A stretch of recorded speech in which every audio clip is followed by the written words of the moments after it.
Very good morning to all of you. Myself Vikram, PGT accountancy from Surat school Kosli. स्वागत करता हूं आपका एक बेहतरीन क्लास के अंदर, जिसमें अब तक हम लोग जो डिस्कशन कर रहे थे that is regarding to cash book. Cash book के बारे में हम लोग यहाँ पढ़ रहे थे, और कैश बुक में भी मैंने आप लोगों के साथ डिस्कस कर लिया था सिंगल कॉलम कैश बुक का फॉर्मेट और एक illustration. Single column cash book का फॉर्मेट और उसका एक न्यूमेरिकल मैंने आप लोगों को एग्जाम्पल मैंने आप लोगों के साथ डिस्कस से कर लिया था, और कहा था कि you should try illustration first second third along with practical question 1 2 and 3। तो जिन्होंने भी ये क्वेश्चन ट्राई करके देखे होंगे उनको कहीं ना कुछ बात समझ में आई होगी। हो सकता है कहीं ना कोई डाउट भी रहा हो। तो अगर वो कोई डाउट रहा हो तो आप चैट बॉक्स में छोड़ दें। एट द एंड जो आज टॉपिक डिस्कस करने वाले हैं उसके बाद हम उस टॉपिक के बारे में बात कर लेंगे। और जैसा कि मैंने स्टार्टिंग में थोड़ा सा डिस्कशन किया तो किसी ने बताया कि कोई डाउट नहीं है, तो उस डाउट को हम वहाँ खत्म कर देते हैं। चलिए स्टार्ट करते हैं। एक रजिस्ट्रेशन में आपको और करवा देता हूँ सिंगल कॉलम कैश बुक से रिलेटेड, ताकि आपको ये समस्या ना आए कि भाई क्वेश्चन कैसे अटेम्प्ट किया जाएगा। आइए मैं क्वेश्चन उठाता हूँ एक जीएसटी वाला। इलिस्ट्रेशन 4 आप लोगों के साथ मैं डिस्कस कर रहा हूँ। इलिस्ट्रेशन 4, आप इलिस्ट्रेशन 4 अपनी नोटबुक से देख सकते हैं, अपनी बुक से चेक कर सकते हैं। ये लीजिए, इलिस्ट्रेशन 4 पर हम लोग चर्चा करेंगे।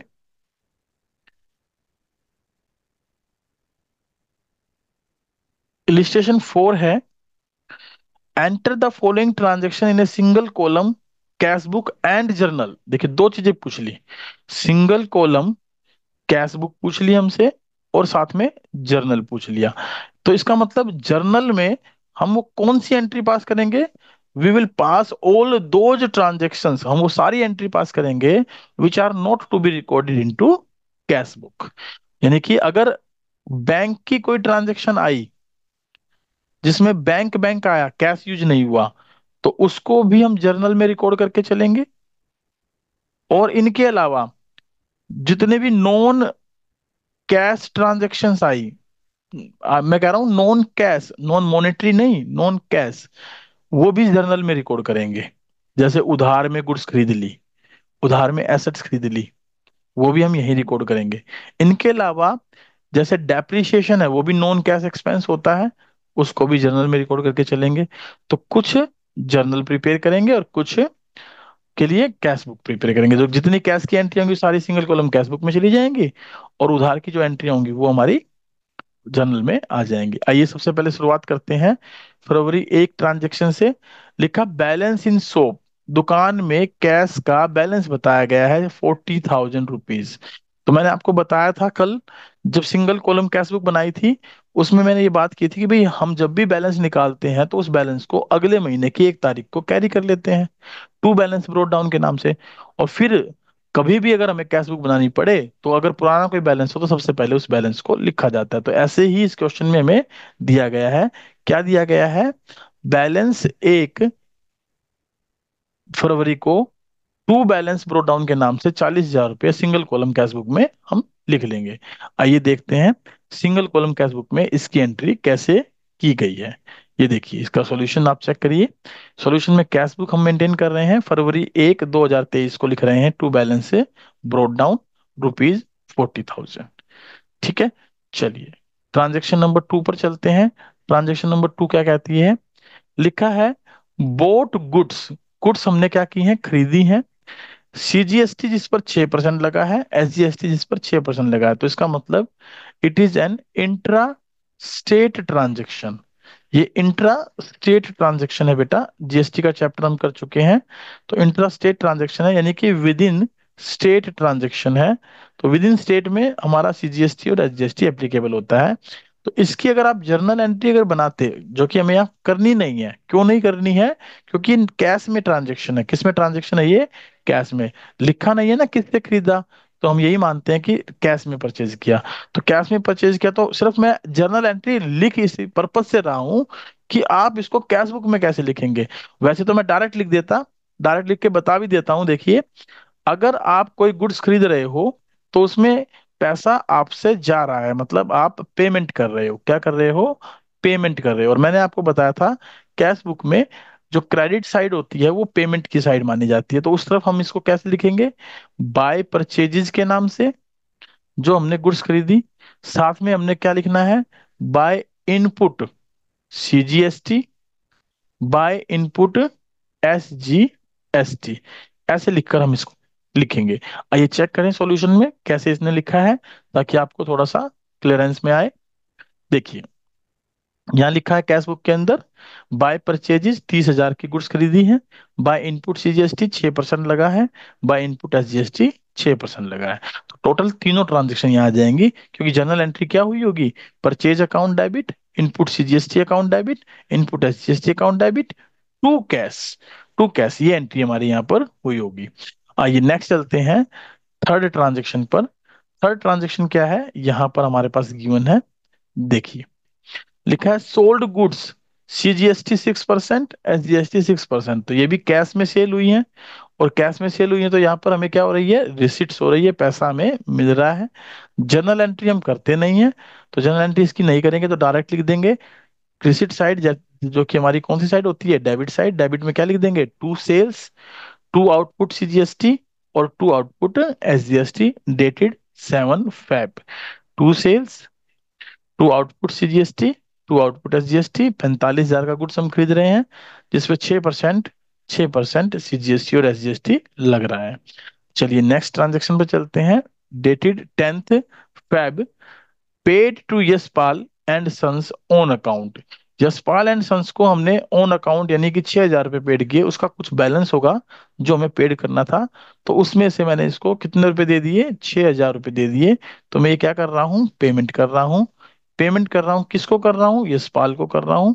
तो पेमेंट साइड यानी क्रेडिट साइड में लिख दूंगा by Yashpal and sons, by Yashpal and sons ₹6,000। इस तरीके से मैं पैसा लिख के चलूंगा।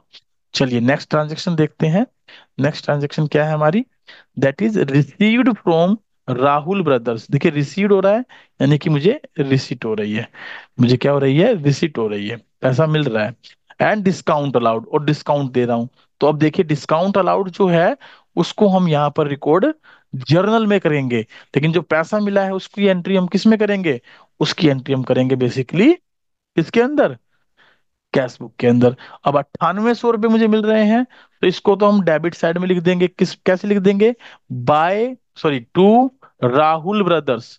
क्या लिख के चलेंगे, टू राहुल ब्रदर्स, 9800 रुपये। लेकिन 200 रुपये भी तो राहुल ब्रदर्स से ही हमें डिस्काउंट मिला है, सॉरी हमने उसको डिस्काउंट दिया है, क्योंकि हमने उसको पेमेंट कर रहे हैं, तो इसकी एंट्री क्या करेंगे। अब डिस्काउंट दिया है तो क्या एंट्री लिखेंगे बेटा, discount allowed account debit. Discount allowed हमारे लिए लॉस हो गया। टू किसको दिया है, राहुल ब्रदर्स को, राहुल ब्रदर्स को। तो 200 रुपए की जर्नल एंट्री हम जर्नल में पास कर देंगे। आइए देखते हैं कैश बुक में कैसे लिखा है। देखिए कैश बुक में लिखा है 14 फरवरी को राहुल ब्रदर्स के खाते में 9800 रुपए। और देखिए पूरी कैश बुक में 200 की एंट्री नहीं है, 200 की एंट्री नहीं है तो वो कहाँ होगी, इसने कहा था जर्नल भी बनाइए, इसने क्या कहा था, जर्नल भी बनाइए। आइए जर्नल की तरफ चल पड़ते हैं और देखते हैं जर्नल में उसकी क्या रिकॉर्डिंग की गई है। ये लीजिए, ये जर्नल है। इस जर्नल में discount allowed account debit to Rahul brothers 200 रुपए की एंट्री हमने की है। आइए एक साइड साइमल्टेनियसली अगर इस क्वेश्चन को देखा जाए थोड़ा सा छोटा करके, तो ये देखिए यहाँ पर हमने कैश बुक में इसकी कोई एंट्री नहीं की थी। ओहो कहाँ चला गया, कोई एंट्री हमने इसमें नहीं की थी, लेकिन लेकिन जर्नल में उस 200 की एंट्री हमने रिकॉर्ड की है, ये जो 200 रुपये हमारे डिस्काउंट के बने हैं। आइए थोड़ा सा फिर चलते हैं जूम की तरफ, ले लीजिए जूम कर लेता हूं इसको। अब बताइए नेक्स्ट ट्रांजेक्शन पे चलें। तो जर्नल आप अपनी बुक से साथ साथ देखते चलेंगे। लोन रीपेड, लोन को रीपेड किया है तो यानी कि पेमेंट हुई है हमसे, क्या हुई है हमसे, पेमेंट हुई है। और पेमेंट हुई है तो हम कहाँ लिखेंगे, डेबिट साइड में कैश बुक के। कितने रुपए, 7,000 रुपए, तो बाय लोन के नाम से एंट्री हम कर देंगे, किसके नाम से एंट्री कर देंगे, बाय लोन अकाउंट। 16 फरवरी की डेट है, 7,000 रुपए की हमने पेमेंट कर दी। आइए नेक्स्ट देखते हैं। नेक्स्ट क्या ट्रांजेक्शन है, पेड फॉर ट्रेवलिंग एक्सपेंसेस 500 रुपये। ट्रैवलिंग एक्सपेंसेस के कितने पेड किए हमने? 500 रुपये पेड किए हैं, तो ये भी खर्चा है, डेबिट में चला जाएगा। Received from Dinesh Yadav and discount allowed. Received from Dinesh Yadav and discount. Please एक मिनट रुकिए, मैं थोड़ा मैडम को इंस्ट्रक्शन दे देता हूँ। मैडम प्लीज आप बाहर जाके काम कर लीजिए अपना, थोड़ी डिस्टरबेंस होती है यहाँ क्लास के अंदर, प्लीज। चलिए, रिसीव्ड फ्रॉम दिनेश यादव 6850 रुपये हमें यहाँ मिले हैं। ये रिसीव्ड हुए हैं, तो किस साइड में आ जाएंगे? सॉरी, ये देखिए ऊपर वाला मैंने गलत कर दिया, ये डेबिट लिख दिया, ये डेबिट लिख दिया। ये एक्चुअल में डिस्टरबेंस थी बेटा, थोड़ा समझ में नहीं, वहां पे गड़बड़ हो गई। तो इसको करेक्ट करते हैं, इसको यहाँ से हटाओ, दोनों बातों को, और लिखें आप लोग, जो पेमेंट हुई है वो क्रेडिट साइड में जाएगी, और जो ट्रैवलिंग एक्सपेंस पेड किए हैं वो भी क्रेडिट साइड में जाएंगे, और जो रिसीव्ड हुए हैं वो डेबिट साइड में लिखे जाएंगे। प्लीज इसका आप ध्यान करिएगा। और discount allowed again the same thing, debit हो जाएगी टू दिनेश यादव, और इसकी एंट्री कहाँ चली जाएगी? हमारी जर्नल के अंदर। इसकी एंट्री हम कहाँ करेंगे? जर्नल के अंदर करेंगे। लीजिए जर्नल में फिर से ओपन कर लेता हूं। आप जर्नल पर जाइए और चेक करिए क्या ये एंट्री वहां पर हुई है या नहीं हुई है। उस एंट्री को यहाँ पर वेरीफाई कर लें। ये लीजिए, डिस्काउंट अलाउड टू दिनेश 150 150, ये हमने यहाँ पर एंट्री लिखी है इस तरीके से। आइए वापस क्वेश्चन पर मूव करते हैं। क्वेश्चन क्या है देखिए, ये लीजिए, ये 150 रुपये का डिस्काउंट था, हमने रिकॉर्ड कर लिया वहां पर। Paid to Yashpal and sons, payment हो रही है तो कहाँ लिखेंगे बेटा? क्रेडिट साइड में। और अब की बार डिस्काउंट अलाउड बाय देम, उन्होंने डिस्काउंट दिया है, तो डिस्काउंट जो एंट्री उन्होंने हमें दी है, तो ये रिसीविंग की एंट्री है, तो हम एंट्री क्या कर देंगे इसके लिए जर्नल में? Yashpal and sons account debit to discount received. तो ये जनरल में आप एंट्री चेक कर लेंगे, ये जनरल में एंट्री होगी कितने रुपए से? 250 रुपये से। और जो 13,750 हमें मिले हैं वो कहाँ लिख देंगे हम लोग? वो लिख देंगे उठाकर रिसिप्ट साइड में। क्या हुआ? रिसीव्ड हुआ ना? हाँ, रिसिप्ट साइड, सॉरी पेड कर रहे हैं, पेड कर रहे हैं क्रेडिट साइड में, पेमेंट साइड में, यानी कि इस साइड में हम उसकी एंट्री कर देंगे। चलिए चेक करते हैं, बाय यशपाल एंड सन के नाम से कोई एंट्री है 13,750 की? है। ये लीजिए, आगे चलते हैं। नेक्स्ट ट्रांजेक्शन क्या है हमारी? Paid rent for godown, godown के लिए हमने 6% सीजीएसटी और एसजीएसटी चार्ज करते हुए रेंट पेड किया है, तो हम क्रेडिट साइड में लिख देंगे रेंट पेमेंट की एंट्री, और साथ में लिख देंगे आउटपुट, पेमेंट कर रहे हैं तो इनपुट सीजीएसटी, इनपुट एसजीएसटी, और 6-6% 600 के साथ ये एंट्री हो जाएगी। हम क्या लिखेंगे? Bye rent, by input, by input 10,600 लीजिए, ये एंट्री हमारी यहाँ हो गई। आगे देखते हैं क्या लिखा है इसमें। इसमें लिखा है paid to Manoj general store in full settlement of their account of ₹8,000। अब देने मुझे 8,000 रुपये थे, और फुल सेटलमेंट में मैं दे रहा हूँ 7,600 रुपये, तो इसका मतलब मुझे 400 रुपये का वो क्या कर रहा है? डिस्काउंट कर रहा है। डिस्काउंट रिसीव्ड हो रहा है मुझे उससे, क्योंकि मैं उसे पेमेंट कर रहा हूँ, तो डिस्काउंट रिसीव्ड की एंट्री तो कहाँ चली जाएगी? जनरल में। और 7,600 की पेमेंट करने की एंट्री कहाँ जाएगी? क्रेडिट साइड में। तो हम लिख देंगे बाय मनोज जर्नल स्टोर 7,600। तो इस तरीके से हमारा ये क्वेश्चन कंप्लीट हो जाएगा। आइए थोड़ा सा छोटा करके इसके टोटल फिगर को देख लेते हैं। इसको हम जोड़ेंगे, टोटल रिसिप्ट आ जाएंगी। इनको हम जोड़ेंगे, टोटल पेमेंट्स आ जाएंगी। और टोटल रिसिप्ट में से टोटल पेमेंट माइनस करेंगे, तो मेरे पास क्या बच जाएगा? एक बैलेंस बच जाएगा। और इस बैलेंस को मैं नेक्स्ट मार्च 1 में लिख दूंगा, टू बैलेंस ब्रोट डाउन, ये इसका बैलेंस आ जाएगा। अब यहाँ पर मेरा क्वेश्चन आप लोगों से एक छोटा सा है, मुझे बताइए कि क्यों सिंगल कॉलम कैश बुक जो होती है, सिंगल कॉलम कैश बुक, क्यों उसका बैलेंस हमेशा क्रेडिट साइड में सीडी आता है? क्रेडिट साइड में सीडी क्यों आता है, ये आपने बताना है कमेंट बॉक्स में। दूसरा, फिर हम उसको अगले महीने में डेबिट साइड में क्यों लिखते हैं, ब्रोट डाउन क्यों करते हैं, ये आपने मुझे कमेंट बॉक्स में बताना है। ये दो क्वेश्चन आप लोगों के लिए हैं, इसमें आपने मुझे बताना है। होप सो कि ये इलिस्ट्रेशन आपको अच्छे से समझ में आई होगी। यहाँ पर देखिए, ये नहीं कहा गया कि आप जो जीएसटी है इनपुट आउटपुट उसका सेटलमेंट करिए, तो हमें सेटलमेंट करने की जरूरत इसमें बिल्कुल भी नहीं है। अगर कहे तो ही आप सेटलमेंट करेंगे, ध्यान रखिएगा, अदरवाइज सेटलमेंट करने की जरूरत नहीं है, आपको सेटलमेंट नहीं करना है। आइए इलिस्ट्रेशन फिफ्थ देखते हैं।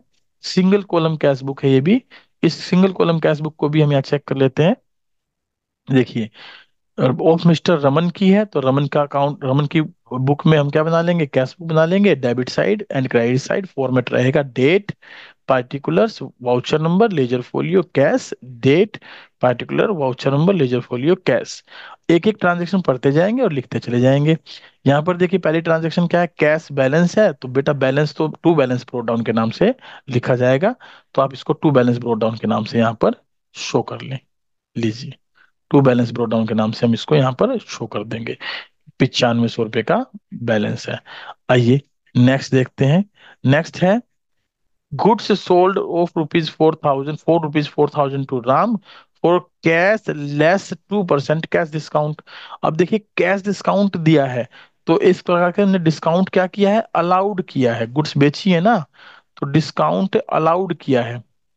तो डिस्काउंट अलाउड के लिए जब हम जर्नल एंट्री पास करेंगे तो इसका कैश से कोई संबंध नहीं हुआ, इसको हम अलग से शो करते हैं, डिस्काउंट अलाउड के नाम से डेबिट करते हैं।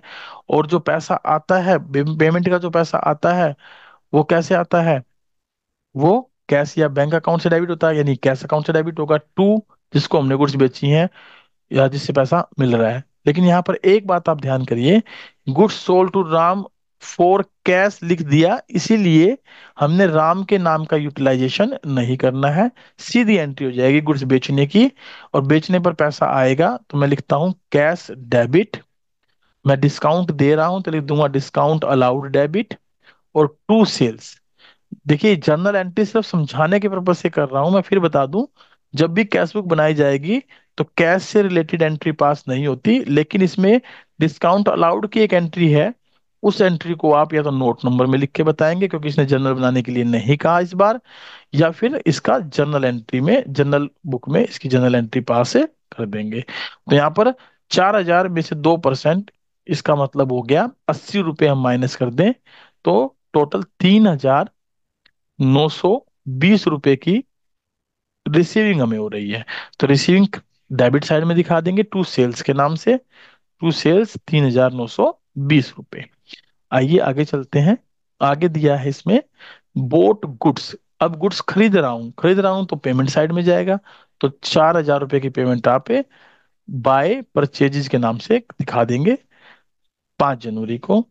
रिसीव्ड फ्रॉम सुनील, पैसा मिल रहा है 6,700 रुपये, और डिस्काउंट अलाउड कर रहा हूँ तो अलाउड की एंट्री जनरल में चली जाती है या नोट नंबर में चली जाएगी, और जो पैसा मिल रहा है वो हम रिसिप्ट साइड में टू सुनील के नाम से लिख देंगे। पेड टू राम, राम को पेमेंट कर रहा हूँ, डिस्काउंट रिसीव कर रहा हूँ, तो रिसीव्ड वाली एंट्री तो जनरल में चली जाएगी, और जो पेमेंट हो रही है वो कैश बुक के क्रेडिट में बाय राम स्टोर के नाम से एंट्री कर देंगे। ये देख लेते हैं दोनों एंट्री। देखिए ये परचेज के नाम की एंट्री है और ये राम स्टोर के नाम की एंट्री है, और हमने जो सुनील की एंट्री की थी वो यहाँ पर मेंशन कर रखी है रिसिप्ट साइड में। आगे देखते हैं। आगे लिखा है boat goods from Mohan for 6,000 for cash, नगद खरीद लिया, तो नगद खरीद लिया तो सीधी सी बात है कैश बुक में एंट्री रिकॉर्ड होगी 2% कैश डिस्काउंट के साथ, तो जैसे हमने पहले किया था 2% इसमें से माइनस कर दीजिए, 120 रुपये, बचे कितने, 5,880 रुपये। ये हमें रिसीव्ड हो रहे हैं, सॉरी ये हम पेड कर रहे हैं, पेड कर रहे हैं तो पेमेंट साइड में लिख देंगे बाय परचेजेज के नाम से, क्योंकि नगद परचेज कर रहे हैं 5,880, और जो 120 का अमाउंट है that is to be recorded into journal.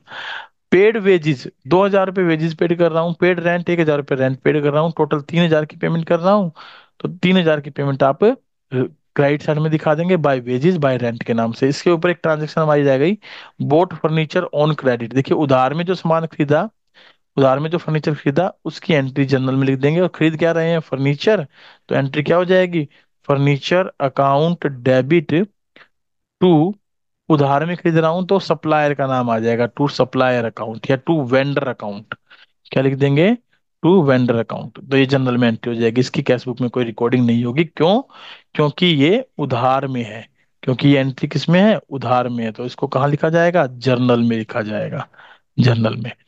चलिए आगे चलते हैं। Received cash from Gopal after deducting 2% cash discount. अब पैसा मिल रहा है, तो मिला कितना मुझे? 4,900। आफ्टर है बेटा, देखिए आफ्टर है।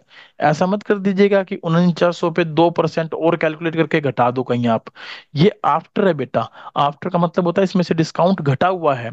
तो घटा हुआ है तो कितना घटा हुआ वो हमें निकालना पड़ेगा, क्योंकि उसकी एंट्री हमें पास करनी पड़ेगी।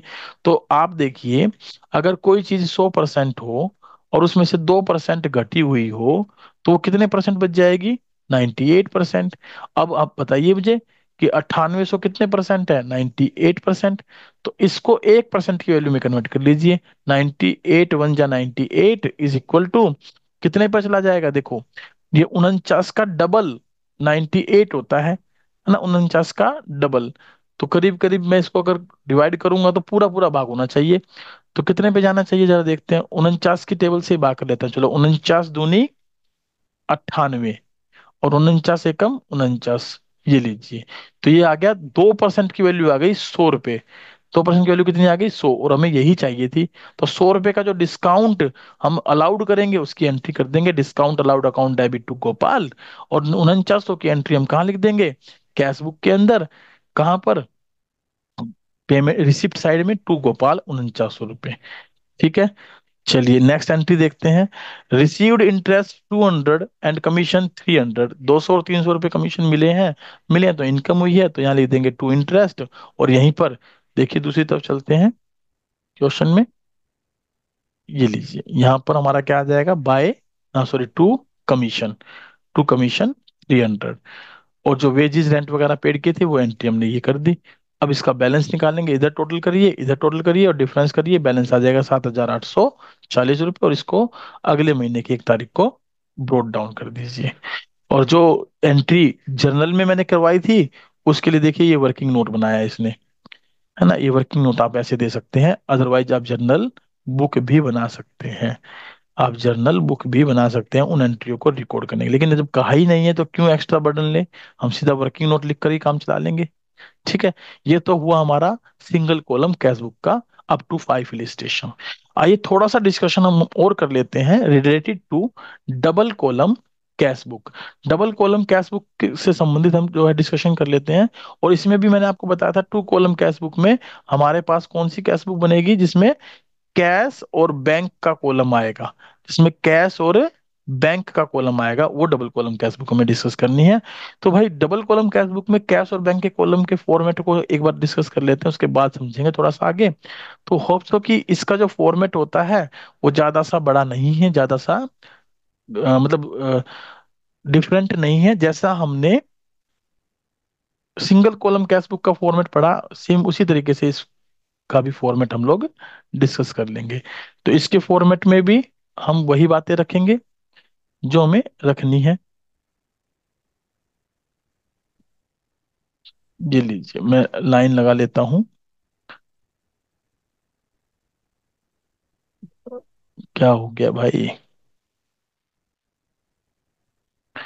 लीजिए, कंट्रोल सी, कंट्रोल वी। आ गई लाइन, आ गई लाइन। इस लाइन को उठा लेते हैं हम इधर, और इसको थोड़ा सा नीचे ले आते हैं। लीजिए, मैं यहाँ फॉर्मेट बना देता हूँ, हालांकि मैं दिखा भी देता बेटा फॉर्मेट, लेकिन मैं बना इसलिए रहा हूँ ताकि आपको याद हो जाए साथ साथ। ठीक है, आपको याद हो जाए बस, और कोई पर्पज नहीं है मेरा। Control C, control V. अब लाइन को सीधा सीधा मैं लिखता चला जाऊंगा। ये पहला कॉलम किस चीज का होगा? डेट का। ठीक है। Control C, control V. Next column किसका होगा? That is for particulars. Control C, control V. Next column किसका होगा? That is voucher number. Voucher number का होगा। ठीक है।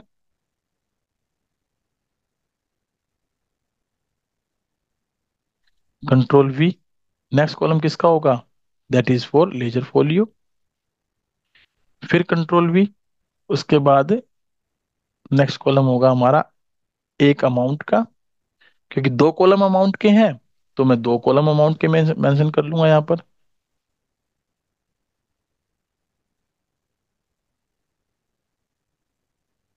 लीजिए, दो कॉलम हम यहाँ बना लेते हैं।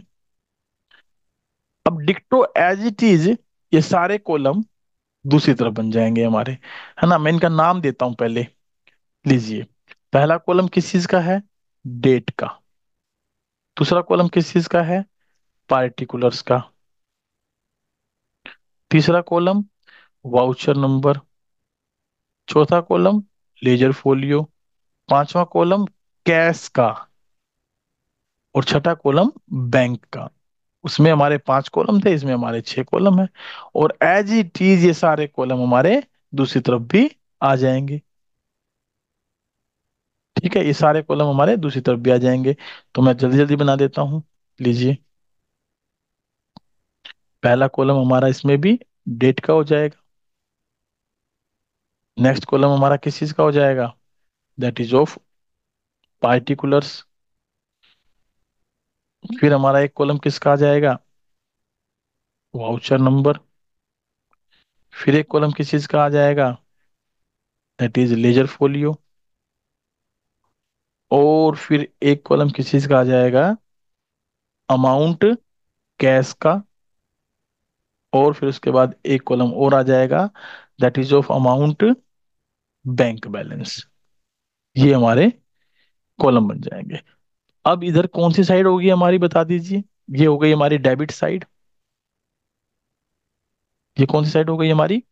Debit side. ये कौन सी साइड हो जाएगी? Credit side. ठीक है। और इसका क्या नाम आ जाएगा? Cash book of double column. Cash book of double column. ठीक है, डबल कॉलम की कैश बुक हमारी यहाँ पर आ जाएगी। अब डबल कॉलम कैश बुक में आप लिख देंगे कैश एंड बैंक कॉलम, क्योंकि हम कैश और बैंक कॉलम मेंटेन कर रहे हैं। यहाँ पर भी लिख लीजिए date, particulars, voucher number, ledger folio, cash rupees, bank rupees. ठीक है। और एक सीधी लाइन आप और ड्रा कर लें। लीजिए,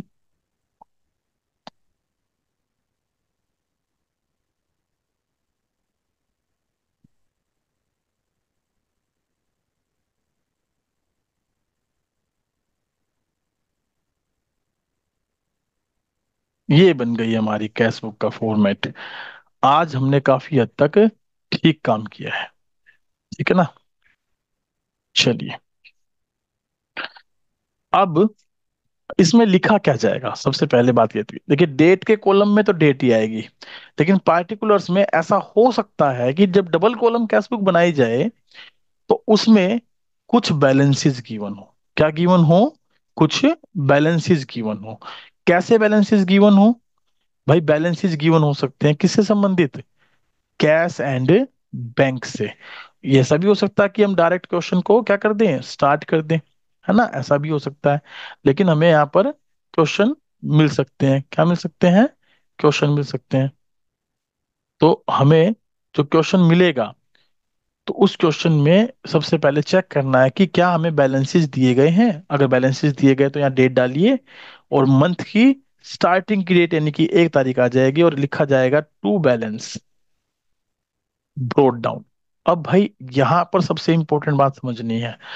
कैश का बैलेंस तो देखो डेबिट में ही आएगा, लेकिन बैंक का बैलेंस डेबिट में केवल तब आएगा जब वो ऐसा लिखा गया हो, बैंक बैलेंस, बैंक बैलेंस इतने रुपए, या बैंक बैलेंस डेबिट इतने रुपए, या बैंक बैलेंस फेवरेबल, फेवरेबल इतने रुपए। अगर ये लिखा है इन तरीकों से तो ही बैलेंस डेबिट में लिखा जाएगा। और अगर लिखा है इस तरीके से, बैंक बैलेंस क्रेडिट, तो भाई ऑटोमेटिकली बता रहा है कि क्रेडिट में आएगा। कैसे, किस में आएगा? क्रेडिट में आएगा। ये आपको यहां से पता लग ही जाएगा, क्रेडिट में आएगा। ठीक है। लेकिन अगर लिखा है बैंक बैलेंस अनफेवरेबल, तो भाई ये भी क्रेडिट में ही आएगा। और अगर लिखा है बैंक ओवरड्राफ्ट, क्या लिखा है, बैंक ओवरड्राफ्ट, तो इसका मतलब भी बैंक का क्रेडिट बैलेंस ही होता है। तो ये बैलेंस फिर यहां पर लिखा जाएगा किस नाम से, बाय बैलेंस ब्रोट डाउन के नाम से, बाय बैलेंस ब्रोट डाउन। फिर कैश का बैलेंस तो हमारा क्योंकि डेबिट में ही आता है तो हम इसको यहाँ पर मेंशन कर लेंगे, और इस बैलेंस को यहाँ पर बताने की हमें जरूरत नहीं पड़ेगी। ठीक है, बताइए क्या ये बात आपको समझ में आ रही? जल्दी से कमेंट बॉक्स में कमेंट कर दीजिए, yes sir, yes sir, yes sir. और उसके बाद जो ट्रांजेक्शन हमने करनी थी वो एज इट इज करेंगे। बस यहाँ पर एक बात का और ध्यान देंगे, दो ट्रांजेक्शन्स मैंने आपको नाइन्थ में जो चैप्टर हमने कॉन्ट्रा जर्नल का पढ़ा था, तो उसमें मैंने दो ट्रांजेक्शन्स आपके साथ डिस्कस की थी। कौन सी? एक तो पढ़ी थी कॉन्ट्रा एंट्री, ठीक है, उसी के बारे में हम चर्चा करेंगे पहले, कॉन्ट्रा एंट्री। और कॉन्ट्रा एंट्री में मैंने आपको बताया था कि कैश एंड बैंक दोनों एक साथ आते हैं, और ऐसी दो ही ट्रांजेक्शन होती हैं, या तो deposit into bank, deposit into bank, या withdraw from bank, withdraw from bank. ये दो ट्रांजेक्शन बेसिकली हमारी ऐसी होती है जिनमें कैश और बैंक इकट्ठे आते हैं। जब पैसा जमा करते हैं तो हम एंट्री करते हैं bank account debit, bank account debit to cash. और जब पैसा विड्रॉ करते हैं तो एंट्री करते हैं cash account debit to bank. ये दो एंट्री आपको विशेष ध्यान देनी है। इन दोनों एंट्रियों को हमें कैश बुक में कैसे लिखना है उस पे देखें, फोकस करें। जर्नल एंट्री क्योंकि इस चैप्टर में हमें करनी नहीं होती कैश और बैंक की, क्योंकि उसके लिए हम क्या बना रहे होते हैं, कैश बुक। लेकिन जब आप पैसा जमा करवा रहे हो तो ये तो अंदाजा लगा सकते हो ना कि बैंक का बैलेंस इससे बढ़ेगा और कैश का बैलेंस इससे घटेगा। ठीक है, मान लीजिए मैंने 2,000 रुपये बैंक में जमा करवाए, तो मैं कह सकता हूँ कि 2,000 रुपये से बैंक का बैलेंस बढ़ रहा है और कैश का बैलेंस घट रहा है। तो देखिए दोनों के बैलेंस बढ़ने की सिचुएशन डेबिट साइड ही होती है, दोनों इस तरफ ही बढ़ते हैं और दोनों इस तरफ घटते हैं। तो अगर बैंक बैलेंस बढ़ रहा है तो आप बैंक में लिख दें 2,000 रुपये, और अगर कैश बैलेंस घट रहा है तो कैश में लिख दें 2,000 रुपये और लगा दें यहाँ पर डैश। अब बताइए बैंक बैलेंस किसकी वजह से बढ़ा? इसमें पैसे जमा करवाने की वजह से बढ़ा, तो यहाँ लिखेंगे टू कैश और ब्रैकेट में लिखेंगे सी। सी मतलब कॉन्ट्रा, यहाँ पे भी लिख सकते हैं, या लेजर फोलियो कॉलम खाली पड़ा होता है, यहाँ पर भी आप लिख सकते हैं। और ऐसे ही इधर कैश क्यों घटा? क्योंकि हमने बैंक में पैसा जमा करवाया है, सॉरी बैंक में पैसा जमा करवाया, तो बैंक की वजह से ये घटा है। तो बाय बैंक लिख के यहाँ लिख देंगे सी कॉन्ट्रा एंट्री। ऐसे ही जब हम पैसा विड्रॉ करेंगे तो उसमें भी मान लेता हूं मैं 2,500 रुपये विड्रॉ कर रहा हूं, ठीक है। तो इससे ये पता लगता है कि कैश डेबिट हुआ है तो कैश तो बढ़ रहा है और बैंक घट रहा है। तो आप पहले घटने बढ़ने के कॉलम में अमाउंट लिख दें। तो ये जो बढ़ क्या रहा है कैश, तो यहाँ लिख दे 2,500। घट क्या रहा है बैंक, यहाँ लिख दे 2,500 और लगा दे हाइफन यहाँ पर। अब बताइए कैश क्यों बढ़ा? क्योंकि मैंने बैंक से पैसा निकाल लिया, तो यहाँ लिखेंगे टू बैंक और ब्रैकेट में लिख देंगे यहाँ पर कॉन्ट्रा एंट्री। बताइए बैंक क्यों घटा? क्योंकि मैंने कैश विड्रॉ कर लिया, तो ये कैश की वजह से घटा, तो यहाँ लिखेंगे बाय कैश और यहाँ लिख देंगे कॉन्ट्रा एंट्री। इनके अलावा जितने भी ट्रांजेक्शन्स हैं जिनमें पैसा अगर आया, कैश में आया, तो यहां लिख देंगे टू कैश के अंदर अमाउंट, बैंक में आया तो लिख देंगे टू बैंक में अमाउंट, पैसा गया तो बाय कैश के थ्रू गया तो कैश में, बाय बैंक के थ्रू गया तो बैंक में। जैसे मैं कह दूं कि मैंने गुड्स खरीदी और कैश में खरीदी, तो मैं कैश में एंट्री करूंगा, कैश में एंट्री करूंगा। और मैं कह रहा हूँ गुड्स खरीदी चेक दिया, तो मैं बाय परचेज लिख के बैंक में एंट्री कर दूंगा। ऐसे ही सेल्स का है। मान लीजिए मैंने रेंट पेड किया, रेंट पेड किया बाय रेंट, मैं लिख देता हूँ रेंट पेड किया। अब मैं रेंट पेड कर रहा हूँ मान लीजिए नगद 1,000 रुपये, तो मैं कैश में लिखूंगा। और वहीं पर अगर मैं मान लो सैलरी पेड कर रहा हूँ, मैं लिख देता हूँ by salary account, salary paid कर रहा हूँ, और वो बैंक से पेमेंट कर रहा हूँ 10,000 रुपये, तो मैं बैंक में लिख दूंगा, बस इतनी सी बात है। यानी पेमेंट जिस भी फॉर्म में कर रहे हो उसी कॉलम में अमाउंट डाल दें, रिसीव्ड जिस फॉर्म में कर रहे हो उसी कॉलम में अमाउंट डाल दें। ये आपको ध्यान रखना है। दूसरा, आपको इसके लिए एक बात और विशेष ध्यान रखनी है, क्या, कि जैसे जैसे हमें कई बार चेक मिल जाता है, चेक रिसीव्ड, कई बार हमें क्या मिल जाता है, चेक मिल जाता है, चेक रिसीव्ड, और ये नहीं बताया होता कि सेम डे में डिपॉजिट कराया कि नहीं, सेम डे में डिपॉजिट कराया कि नहीं। तो आपसे रिक्वेस्ट है कि आप उससे नेक्स्ट ट्रांजेक्शन जरूर चेक कर लें, नेक्स्ट एक या दो या तीन ट्रांजेक्शन जरूर पढ़ लें, कहीं उनमें लिखा हो कि द अबव चेक डिपॉजिटेड, अगर ऐसा लिखा है तो भाई इसकी जर्नल एंट्री होगी, सीधी सीधी जर्नल एंट्री होगी, और क्या एंट्री होगी, cheque in hand account debit to, जिससे मुझे चेक मिला उसका नाम। जनरली मुझे मान लीजिए एक्स से चेक मिला तो मैंने एक्स का नाम डाल दिया। लेकिन अगर लिखा है सेम डे में डिपॉजिट कराया, तो मैंने, आपको याद होगा जर्नल में बैंकिंग ट्रांजैक्शन कराई थी, तो वहां लिखा था क्या, बैंक अकाउंट डेबिट टू, और चेक मिलता किससे, कस्टमर से ही मिलता ना, तो टू कस्टमर अकाउंट। तो उस कंडीशन में अगर सेम डे में जमा करा रहा हूं तो बैंक में एंट्री आ जाएगी टू कस्टमर के नाम से, लेकिन अगर चेक अगले दिन जमा करा रहा हूं तो जर्नल में एंट्री आएगी सीधी, बैंक में एंट्री नहीं लिखेंगे। बैंक में एंट्री कब लिखेंगे, next day, next day bank में हमारी वो एंट्री रिकॉर्ड होगी। इन बातों का आपने यहाँ पर ध्यान रखना है जब आप डबल कॉलम कैश बुक बनाएं। आइए चलते हैं कुछ बेसिक पॉइंट्स पर डबल कॉलम कैश बुक के, ताकि हम इसका एक दो इलिस्ट्रेशन घर से करने के लिए आपको दे सकें। देखिए, it is a cash book with two column, each side one column for recording cash and transaction and other side is bank transaction, other column is bank transaction. ये मैंने आपको फॉर्मेट बना के बता दिया। ये एक पर्सनल अकाउंट होता है बैंक, ध्यान रखिएगा। इसके ओपनिंग बैलेंस होते हैं, ओपनिंग बैलेंस में मैंने आपको बता दिया कि कब बैंक के कॉलम में क्रेडिट में लिखा जाएगा, कब डेबिट में लिखा जाएगा। कैश का बैलेंस हमेशा डेबिट में लिखा जाता है, ये आप ध्यान रखिएगा। कॉन्ट्रा एंट्री कैसे रिकॉर्ड होती है ये मैंने आपको डिस्कस कर दी। कैश डिपॉजिट की इसने एग्जांपल देकर समझाया होगा, तो वो मैंने आपको बता दिया कैसे करना है। ठीक है, ये सारी बातें मैं आपको यहाँ डिस्कस कर चुका हूँ। थोड़ा सा थ्योरेटिकल पे आइए और देख लेते हैं, ये इसका फॉर्मेट है। ठीक है, ये इसका फॉर्मेट है डबल कॉलम कैश बुक का, जिसमें date, particular, voucher number, ledger folio, cash, bank column, इधर भी date, particular, voucher number, ledger folio, cash, bank column. ये मैं दिखा सकता था लेकिन मैंने बनाया क्यों, क्योंकि मुझे एक बताना था कि इसमें ट्रांजेक्शन कैसे लिखी जाती है, ताकि आपको साथ साथ याद भी हो जाए।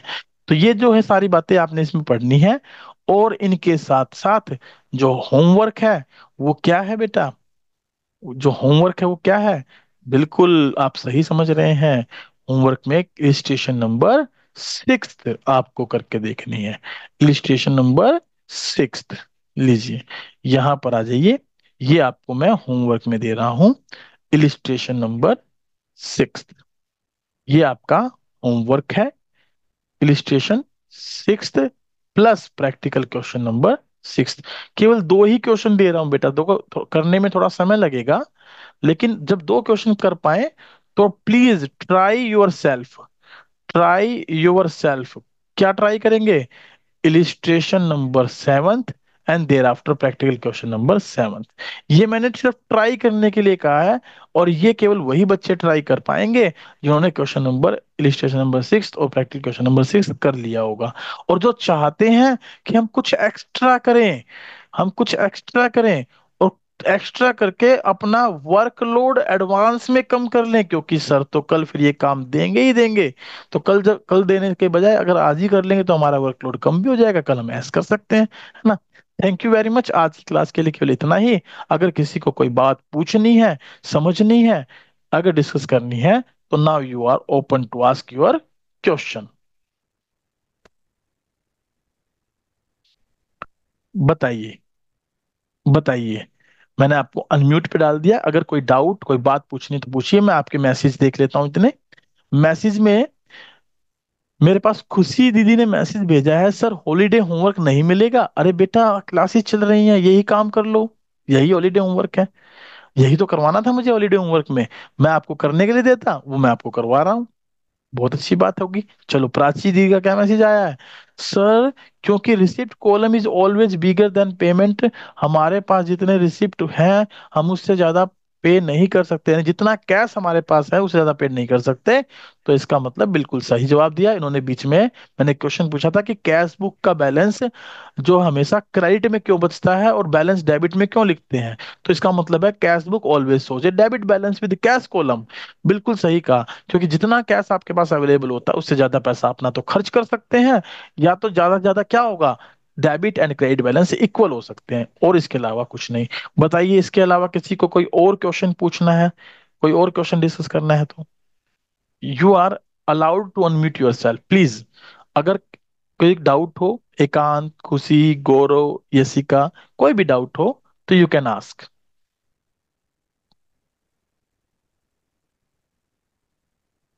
बताइए, कोई डाउट है? जतिन, दिशा, लक्ष्य, प्राची, देव, अंजलि, कोई डाउट नहीं है बेटा?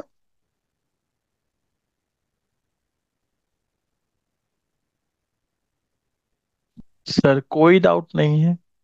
कमाल हो गई, मैं इतना अच्छा पढ़ाता हूँ कि डाउट ही नहीं है। गुड, वेरी गुड, बहुत बढ़िया।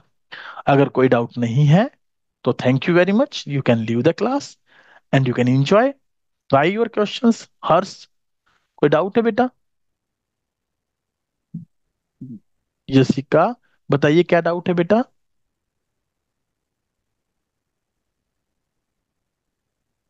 देव, ओके, कोई डाउट नहीं है, सब क्लियर है। ओके, सब क्लियर है सर। चलिए, मुझे बता दीजिए फिर क्लियर की फुल फॉर्म क्या है? माइक अनम्यूट करके बता दीजिए, क्लियर की फुल फॉर्म क्या है? कौन बताएगा? देव, हर्ष, अंजलि, आप में से कोई बताना चाहेगा? ओके, एक ने मैसेज कर दिया है, लीजिए अब देख लेते हैं। सर, आज मैंने फर्स्ट क्लास ली है, पहले जो आपने करवाया वो इरा वो इरा रह गया, वो रह गया। बेटा, रह नहीं गया, मैंने साथ साथ जितने भी क्लासेस लिए हैं उनको रिकॉर्ड करके उनका लिंक, यूट्यूब का लिंक क्लास में शेयर कर दिया है। आप वहां से देख लें, आप मुझे एक मैसेज छोड़ दें, मैं दोबारा से जितनी क्लासेस ली हैं वो आपको जो है ना किस में डाल दूंगा, आपके पर्सनल चैट पे डाल दूंगा। वहां से उन क्लासेस के लिंक को शेयर देख सकते हैं, वहां से आप उन क्लासेस को क्लियर कर सकते हैं। बिल्कुल सही Gaurav, capital liabilities, expenses, assets and revenues, that is the clear, CLEAR, clear की क्या हो गई, ये हमारी फुल फॉर्म हो गई। ठीक है बेटा, थैंक यू वेरी मच। अगर किसी का कोई और डाउट हो तो पूछ ले, अदरवाइज हम लीव करते हैं। चलिए, मैं छोड़ रहा हूँ क्लास को।